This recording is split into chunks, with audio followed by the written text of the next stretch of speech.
Hey, how's it going, everybody? Chris, back again, another video. Going to be talking about my childhood, like earliest memories. So basically, everything between like probably around like everything before 9 years old that I can sort of remember. Um, so just to start off, we were living in a low-income apartment, small town, Massachusetts. Touched on that in a previous video, but um, yeah, we lived around some people who didn't have the best jobs, didn't have a lot of money, and a lot of like people who on food stamps, going to pantries for every week or something to get food for their families, and nothing wrong with that. Everyone needs help, but just to give you an idea of the environment, I guess. And so yeah, we didn't really have much growing up. Like, for example, one of my first memories is when my dad got a Nintendo, and I was so excited to play it. I was so excited. I think I was like 3 or 4 years old. I don't know. And I just remember him saying no. And there was a neighbor who was a couple years older than me, one of my best friends from that neighborhood who's passed now. But yeah, I remember my dad letting him play and not me, and I was sort of hurt by that. I think that's why it's like one of the first memories that I have.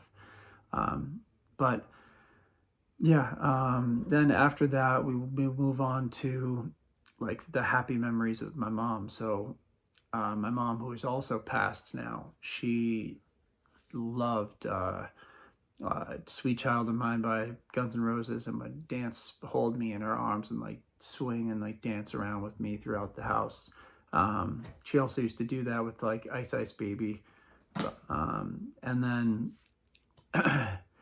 after that, I remember my dad used to be really into these like old car models.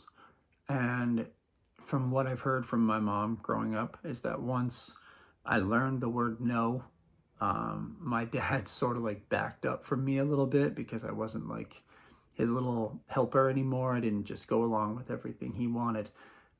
So he would have me help him with his models all the time, go get him whatever he needed in the other room or whatever while he was working on it.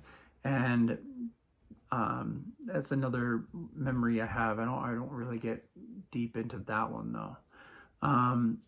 And then after that, I remember starting sports, like soccer, and I remember starting baseball and doing a lot of summer camps, hanging out with a lot of friends.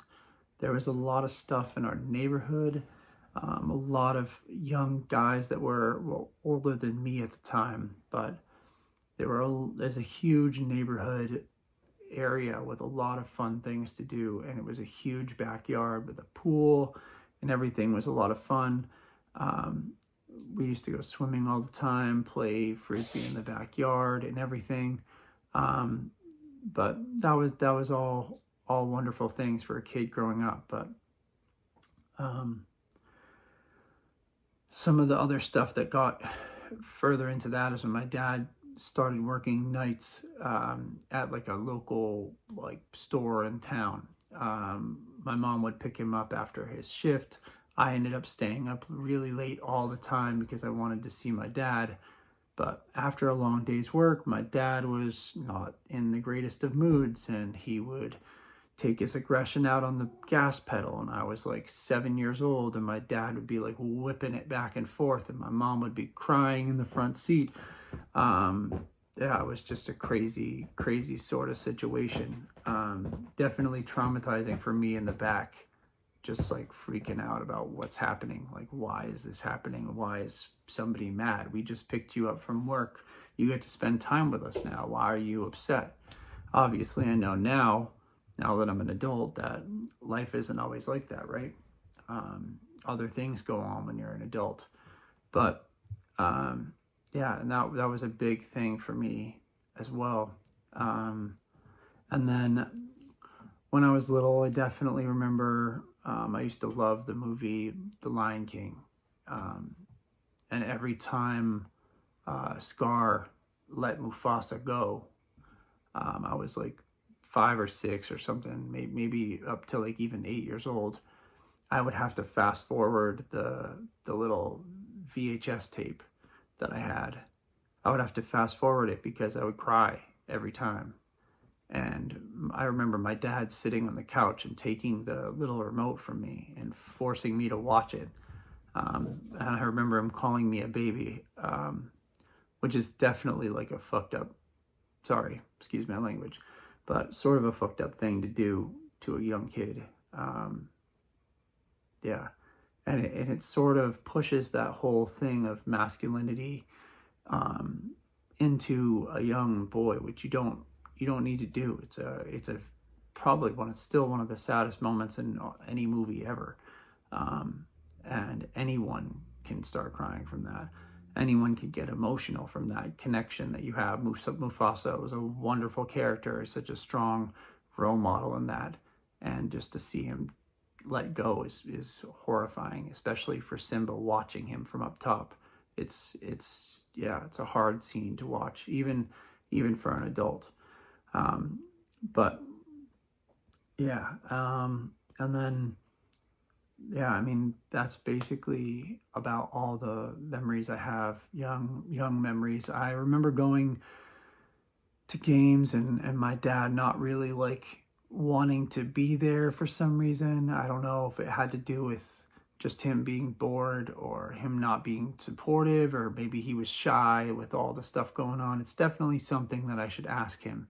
I've never really, sorry, this is a journey for me too, so I'm actually gonna write that down. Talk with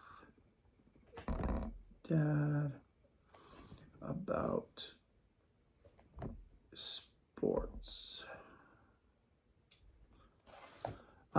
But yeah, so this right there, see, proof that this is doing something for me. So I appreciate you guys watching along with it while I sort of get some stuff off my chest, I guess. But yeah, like I said, we had a lot of kids in the complex and everything, and they were all so cool. I looked up to all of them. Sadly, like 4 of them have actually passed now.